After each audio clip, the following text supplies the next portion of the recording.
let's discuss the basic economic problems. Every society faces the scarcity of resources due to their limited availability, and this leads to allocation of the scarce resources in a way to attain the maximum satisfaction of human wants.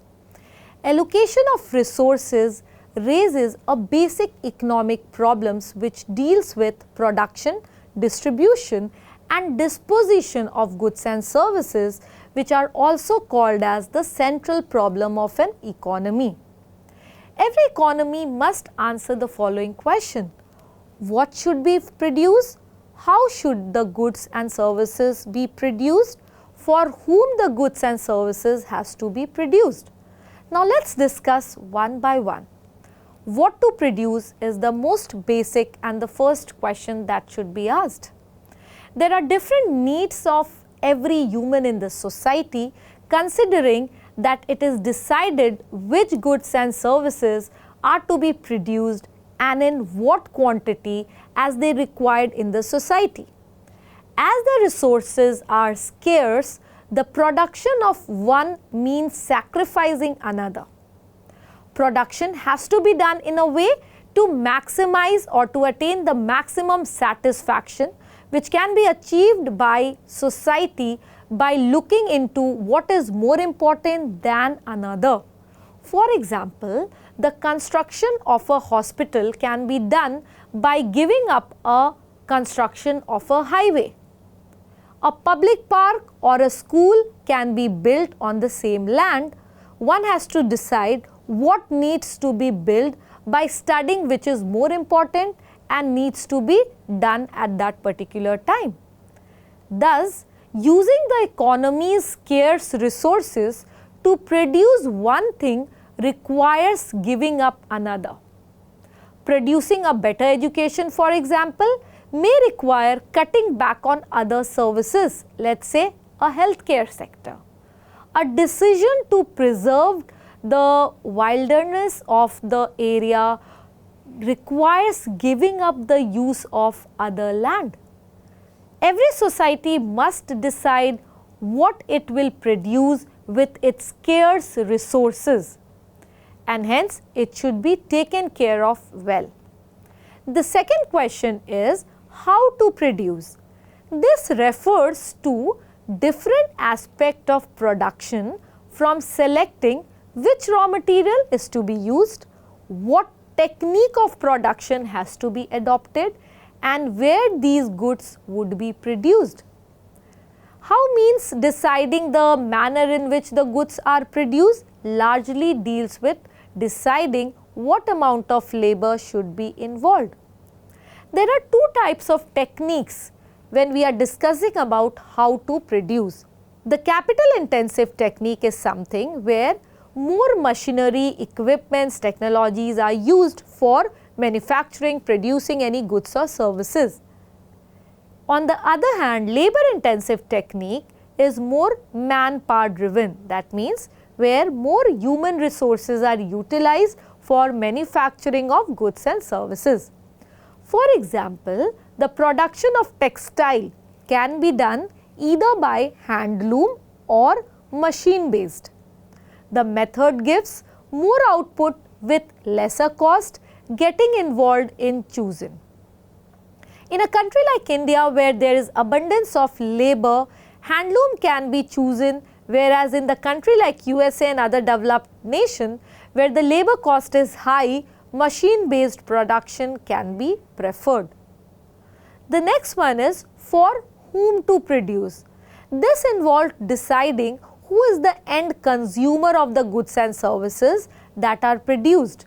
So, every goods produced are made for a specific section of the society, as every product cannot satisfy all the sections of the society due to differences in the paying capacity of a consumer. So, basically inequality and distribution of income can be noticed in the society, because of which there is a difference in the paying capacity of a consumer. For example, the production of graded rice is for people with a higher paying capacity, and the production of non-graded rice is for lower income group of people. Luxury goods and service are for the people with high paying capacity or high income. The distribution of final goods and service is equal to the distribution of income among the factors of production such as land, labor, capital, entrepreneurship. It has two aspects basically when we are talking about distribution of final goods and services. The first one is personal distribution and the second one is functional distribution. When we are talking about personal distribution, this refers to the distribution of income by different groups of individuals in a society. On the other hand, when we are talking about functional distribution, it refers to the distribution of the income among different factors of production. Thus, if a good or a service is produced, a decision must be made about who will get it. A decision has to be made, and should a decision to have one person or group receive a goods or a services usually means it will not be available for someone else. For example, representative of the poorest nation on earth often complain that energy consumption per person in United States is many times greater than the energy consumption per person in the world's scores the poorest country. Critics argue that world's energy should be more evenly allocated. Should it? That is for whom the question is. Every economy must determine what should be produced, how it should be produced, and for whom it should be produced. We shall return to these questions again and again as we proceed along. One of the important concepts that we are going to deal today is again relates to opportunity cost. I know you must have heard about this term before, but it is very important to understand a deep understanding about what exactly an opportunity cost is.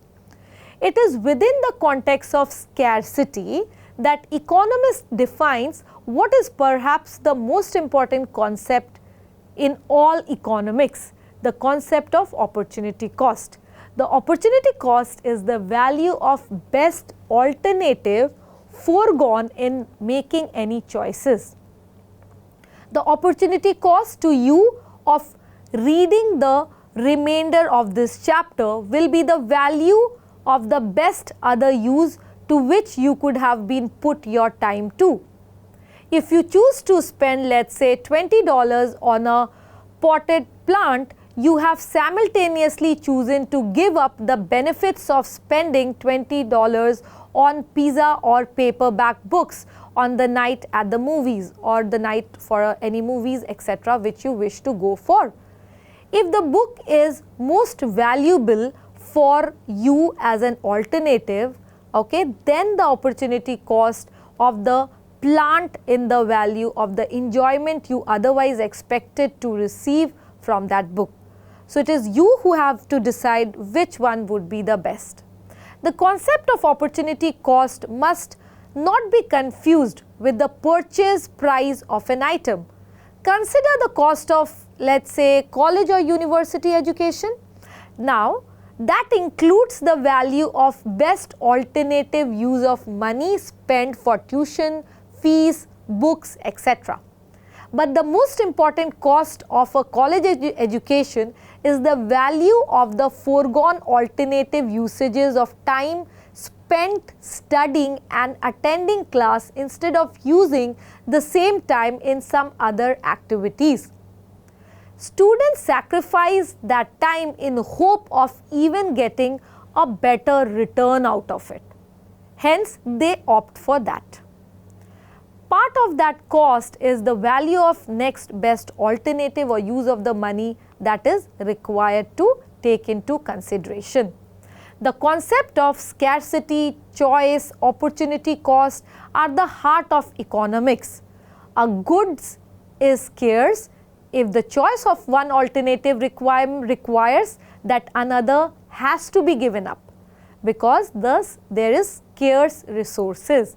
The existence of alternative usage forces us to make choices. The opportunity cost of any choice is the value of the best alternative foregone in making it. Let us discuss some of the examples in details about these. Let's say the first example could be graduation versus salary. A person named, let's say, X is currently working in a company and drawing some salary of X is getting an option to do a graduation for 2 years. So, X has an option either to study or to earn at a specific point of time. But for that, one has to sacrifice one of the goods versus another. So, here in this case, graduation versus salary or salary versus graduation. So, if he or she doesn't go to graduation, the opportunity cost will be the higher degree plus the additional salary that he or she might have got it. On the other hand, if he or she opts for a job, then the opportunity cost would be the 2-year salary that he has to foregone. So, in either of the cases, whether you are choosing graduation or salary, you have to give up some with the another in order to gain interest on it. Example 2 could be, let's say, stock versus cash. So, let's say you got 50,000 in your bank account, which you don't need right away. You can have many options with the cash. For example, you can just keep it as it is, or you can invest this money in stock. So, let's say if you would have invested wisely that money in some good stock, and after a year, let's say it has increased to, let's say, 60,000. On the other hand, if you keep this money instead of investing in cash, then your opportunity cost would be the differential amount, that is 60,000 and 50,000, which would give you around 10,000 here in this case. Hence, it is very important whenever we are discussing about opportunity cost to check that which of the options you want to select and which one you have to foregone it. So, let's say it applies to even vacation versus some training which you wish to have, etc. So, let's take a practical example. So, in October 2018, IBM announced that it is going to acquire a Red Hat for a total deal value of, let's say, $34 billion. Now, Red Hat is an open source software company that is mainly in the cloud market. IBM is trying to strengthen its cloud business for a long, and this acquisition could prove a crucial point in their strategy.